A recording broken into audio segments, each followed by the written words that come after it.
cute So, shirt. You're good over there, Angel? Yeah, un poco, wait, hold on. I'm cutting off part of her hair. Oh no. No, can't have Wait, that. if I went back. I'm good. I'm good. No, you can sit up straight. It was me. Good morning. Hi. Buenos días. So, you're the beauty. Hardly. What do you, I mean, we know you have 9 episodes that you've done already. So, what are you enjoying about your character? I really like this representation of a beautiful woman on television that is 3-dimensional. It's nice to play a Latina woman that's 3-dimensional. Most of the times we're maids, we're stealing someone's husband, we're, you know. So, and this role was not written as Latina. In fact, they wanted her to be more ethnically different to the Cuban family, and so I was not a first choice.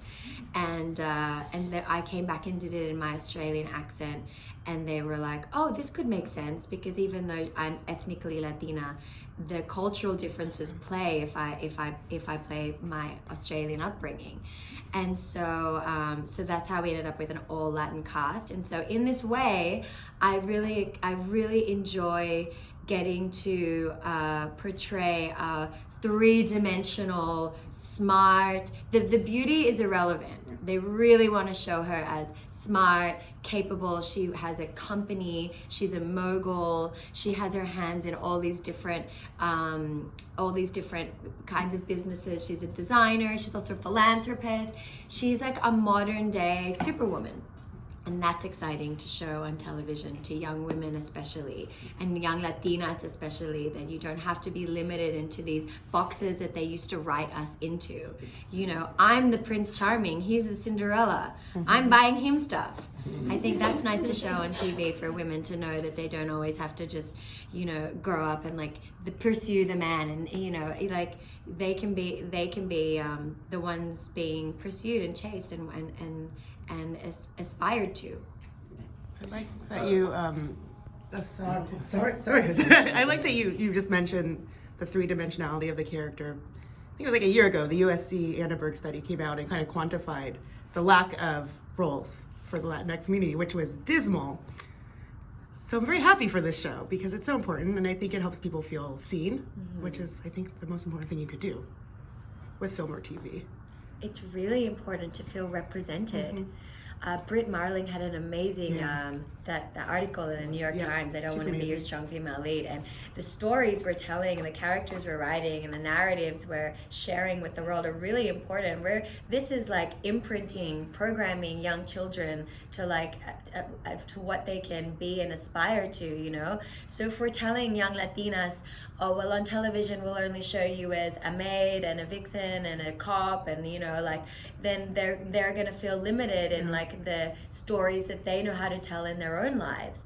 And so this is really like breaking molds and pioneering new frontiers for Latinas inadvertently. ABC didn't know, you know, that the beauty was also going to be a Latina, but she is. Nice.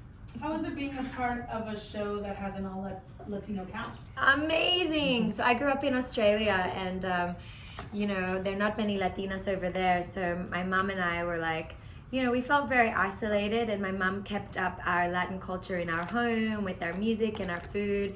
But, you know, it was like 3 times a year we would go to like a Latin community gathering. And so it was a very different experience had I grown up as a Latina in Miami or LA, you know, which is why my Spanish is not that great, because there wasn't opportunities to practice there. And so for me, that always felt like home, who I truly was, my people. And while I do feel Australian in a lot of sense, I also feel like not Australian. Like when I dance, when I make love, when I eat, you know, there are things that like Latinos we do very differently, you know? And so I always fantasized about like what my real family, like what my like going back to my people like would be like. And when I was 16, I did go back to Brazil. It was my first time in Latin America. And I was like, this is what I've been missing, the sabor and the music. And I actually dated a Brazilian guy for a couple of years, and what I really kept going back to visit him was for his family. I loved being with his family. I'd never had that big Latino family. So now I get to have one on TV, and they've also become my real life family. And then we got to film in Puerto Rico, which is an amazing island, and I love the people, and that became a family too. The crew and the island itself. I'm moving back there. I love it so much. So And I was actually going to ask you that because I was doing my research yesterday, and I'm probably going to ask all the Puerto Rican questions because I'm Puerto Rican. But I was doing my research yesterday, and I was looking at your Instagram, and I was looking at all the videos and how much fun you had while in Puerto Rico, and I saw that love jump from the screen of Instagram literally into real life. So tell me about your experience about having the opportunity to film in Puerto Rico. Well, first of all, it was really wonderful to be part of the rebuild, because they really need the money, and they really need the work, and they really need the creativity, and so that was it was so lovely to work somewhere where they're so grateful for us to be there, and they're all so wonderful and creative, and just like it's such a good vibe on set. Like, Puerto Ricans are really wonderful people, and their mentality, I think because I'm from Australia too, there's like that island mentality of like really chill and really like to enjoy life and don't take things too seriously. There's no road rage. I didn't see any, so that's the kind of like typical like idea of what a Puerto Rican is: fun loving and likes to enjoy life. But then diving deeper into that, the opportunity of what Puerto Ricans have to be able to do there now post Hurricane Maria is very exciting to me, because in the rebuild they get to decide what do we want to keep and what do we not want to keep. And I actually got really fascinated about the topic of food in Puerto Rico, which is a whole nother topic, but I was really troubled by the Americanization of the food in Puerto Rico, all the Burger Kings and McDonald's, and how that's been impacting the health of the island. And that's not our heritage. That's not what we were eating before the Americans came in and before the Spanish came in. We were healthy. We were growing our own food. So I decided to move back to work on a farm there, to really pioneer females in agriculture, and to show Puerto Ricans and Latinos like, hey, we need to start caring about our food and growing it ourselves and not importing all of it. This is like an island where 75% of the farmable land is not being farmed. So I'm hoping to tell that story in Puerto Rico so that it has a domino effect for the rest of Latin America, so we can emancipate ourselves and decolonize the way we see food and really grow it ourselves and know where it's coming from, and take our health and our food into our own hands. That's amazing. Yeah. That's incredible. That's great. Like, you should do a documentary about that. I'm making it. Yeah, because people That's need my it. next project. I love it. Yeah. I had no idea. Turning down Marvel. Doing a documentary on food. How are things at home in Australia? Not good. Same situation. We're not growing the food we should be growing. We're not treating the land with respect. And the fires came through, and it was like an atomic bomb was dropped on the country. I smelt the smell of 1 billion animals burning. Oh my God. So I witnessed climate change up front and personal, and I will never be the same again. And this is why I'm so passionate about like really looking at the way we live, from the choices, what we're eating, how we're dressing, like the clothes we wear, the textiles. These all have impact on the land and on the earth, and that's what's warming her. And so I'm taking personal responsibility in my life with what I eat, what I wear, my choices, and I'm hoping that it has an effect, a trickle-down effect, and hoping to inspire Latinos, hoping to inspire Australians that this is something really important. We need to wake up and pay attention, because those fires are going to come here as well. The world is heating, the world is warming. This is something we cannot ignore anymore. I love Thank this. you for asking. This is amazing that you're doing that. I think it's incredible. It really is. I'm trying to sneak all this into the show as well. That was my But they next had a question. scene where I was writing, because I have a fashion line, so they were like, the opening line of the scene was a man telling me, sales of bikinis and sarongs are up by 50%. And I was like, can we squeeze in a line about sustainability? And they let me. But I'm like, this is important, guys, especially if she's supposed to be an aspirational modern woman. Like, she needs to be, if she's running a business and is, at the top of her game, then that's something that she's taking into account. How sustainable is her business? Are we destroying the earth, or are we making it better? And so I've been able to sneak a couple of things in. And Dean's, the showrunner, is like, if only to make you shut up. Dan was saying that he finds it a little cathartic to be able to play Lewis because he gets to channel his inner Ari Gold. So I'm wondering, does your character Noa, having only seen the pilot, we don't really get to see too much of her personality at that level. I want to know, do you feel she likes having him around and being the shrewd businessman, the one that runs the interference, basically as a line of defense? I think she's smart, and I think she's careful about her image, and she knows that, like, you can't be a beautiful, strong woman and be the one, like, firing people and doing dirty deals and stuff like that, because sadly we live in a society where women aren't allowed to express themselves in that way. Otherwise we'll be labeled a bitch, et cetera, et cetera. So she knows, she understands the world she's living in, and so she likes having him to be able to, you know, politely tell a guy, like, so Noa won't be seeing you again, it's time to leave, as we see in the pilot. Or, you know, like later on down the line, Lewis might take matters into his own hands with trying to contain the kind of PR nightmare of her dating a guy that had a girlfriend very publicly until very recently, you know, because the breakup video of Vanessa dumping soup on him is all over the internet, so anyone can do the timeline. And, you know, there's throughout the season there's the potential of Noa being painted in the press as a homewrecker, which could be really damaging for her brand. So Lewis definitely takes matters into his own hands, and some might think that his methods are unscrupulous, and it's really interesting to see Noah's take on all of it, you know, and Daniel's take. And they all have a different idea on, like, what's the ethical line here, paying people off, not paying people off. But I think she's very savvy, and she's a product of her world. She's a modern woman. I would say she's a feminist, but she also understands the constraints she's living in our patriarchal society where women are judged very quickly. Well, kind of to the point about keeping up the image, you know, not being a homewrecker. And without giving too much away, do you think Michelle's character is just going to take an L, or she might be coming around being the psycho ex-girlfriend? What does an L mean? Take an A L. loss, taking an off, taking a Oh, loss. sorry, I don't I think didn't I'm. know what it meant. Yeah, Take take an L. I'm not down with all the lingo yet. an L, Take an take a L. loss. Okay. I think Dan knew what that. I meant. Loser. Dan knew what I meant. I thought it meant loser. So I think while it would be very tempting TV to watch her go on the path of vengeful ex, and I'm not saying she doesn't. Mhm. I think the choice that the writers made in the season to acknowledge that these are two strong and centered women, and not necessarily go the obvious route of catfight, like when are we going to see that catfight happen, and go a more realistic route. I think that's really interesting, and so of course she's a wronged ex. She's not going to be mad, but that's not to say She's passionate. she's passionate. Yeah. But that doesn't say that there can't be a potential reconciliation down the line, which is more interesting to watch.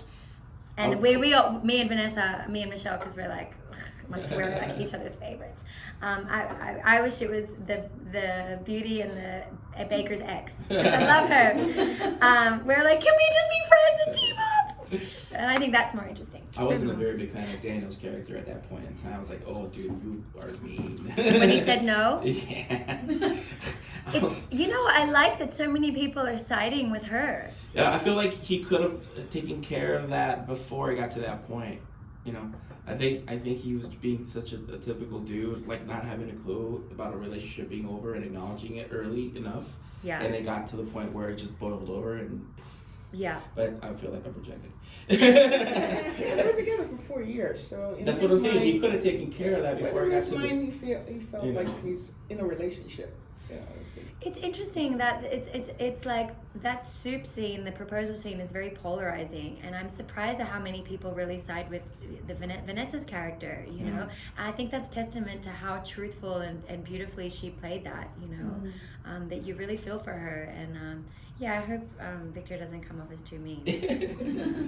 You know, he's very nice and likable. I just felt like, dude, you could have avoided that whole situation.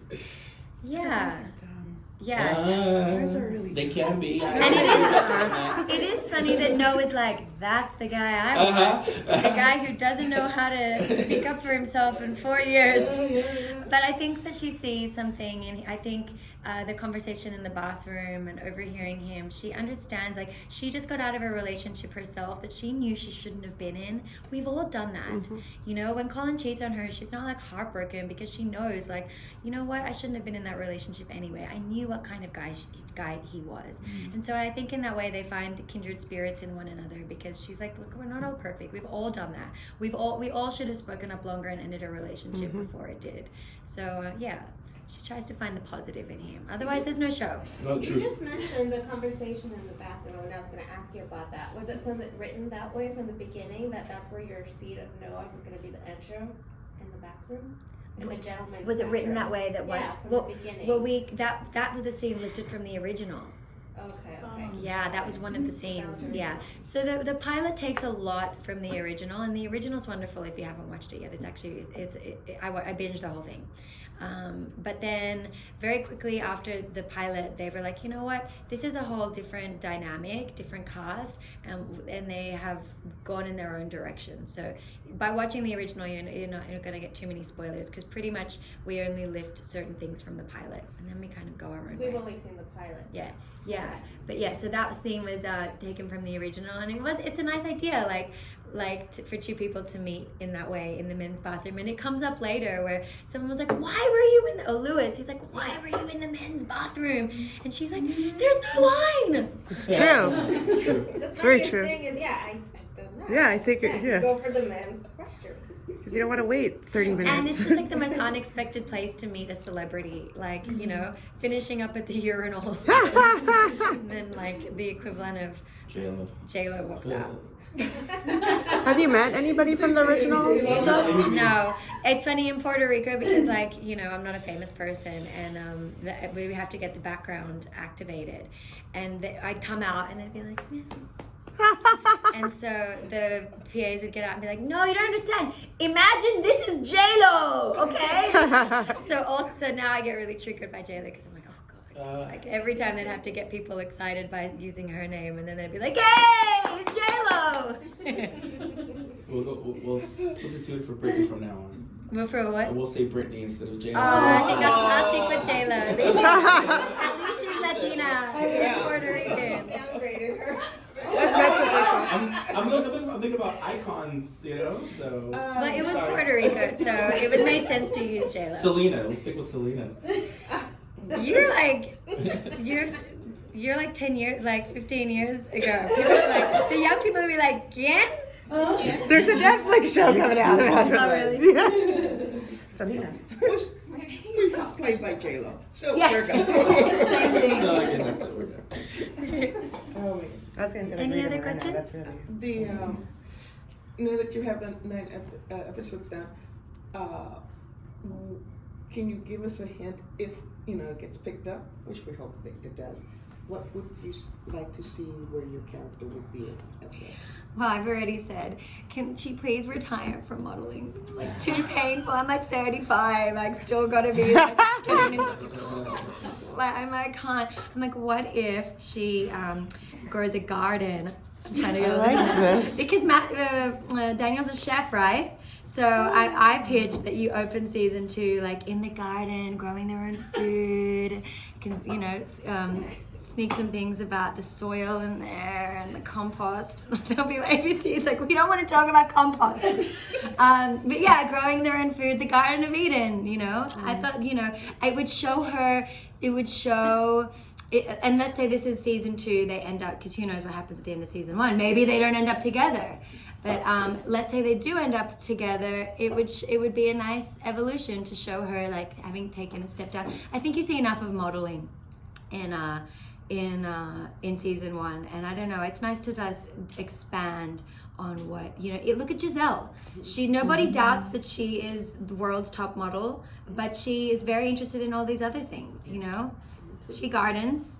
So I just want to expand on what we think a beautiful woman does.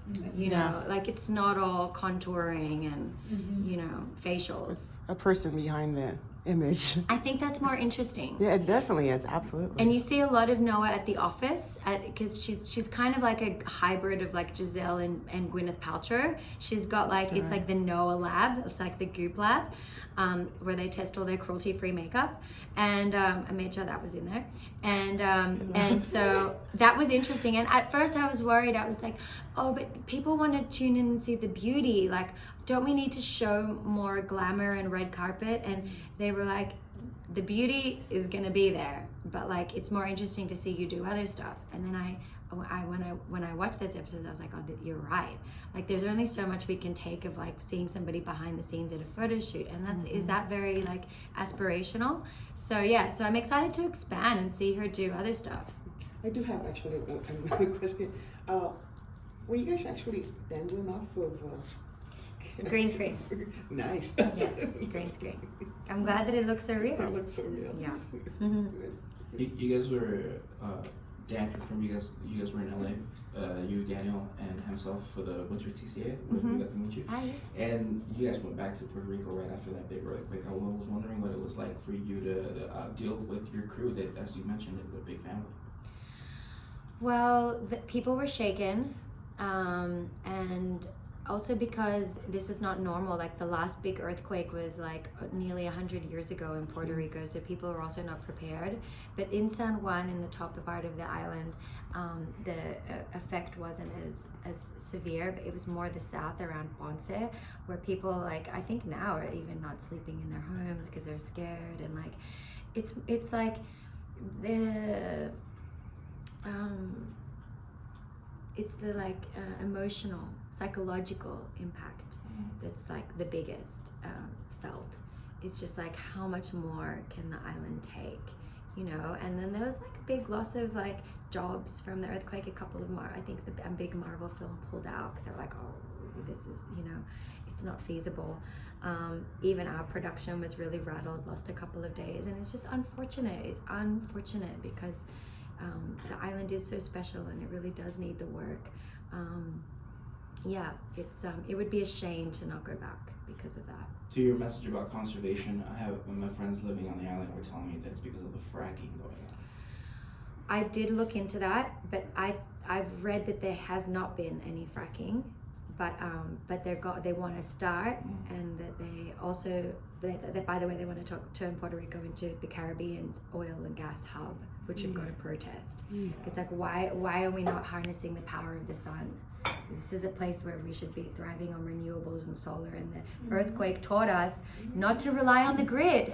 No more of this centralized grid. We got to get our power elsewhere. So that's why I want to move back as well. There's an election coming up, and you know, I'm just like a foreigner, but you know, I'm not going to tell people what to do, but I think people really need to be educated and appreciate when I share with them like what's going on the island, you know, because people are just like in survival mode, which I understand. And when you're in survival mode, you're not taking too much other information in, and so that's why I really want to come and raise awareness about these important things, so we can like elect somebody who's going to really take care of the island and her natural resources. We have time for one more question. I like you. Yeah, I love that you're. Maybe Noa runs for president. She's like, I've got to fix this myself, guys. The man has screwed this up. Time for the woman to step in. But I love that you're using your platform for that, because I think it's it's very amazing. Otherwise, why else? Yeah. Another question? Last question, guys. You know, you've answered so much for us already, and given us even more with your activism and things like that. So I think we're good. Good. Are you gonna like on your Instagram? Can we keep like if you do like your documentary or stuff like to get involved? Is there gonna be? Yeah, good question about getting people involved. Well, right now I'm going to be doing a lot of documenting, and I'm gonna think about how when people say, "What can I do?" Yeah. I'm gonna start making sure that, because that's another thing. It's not enough to dump information on people.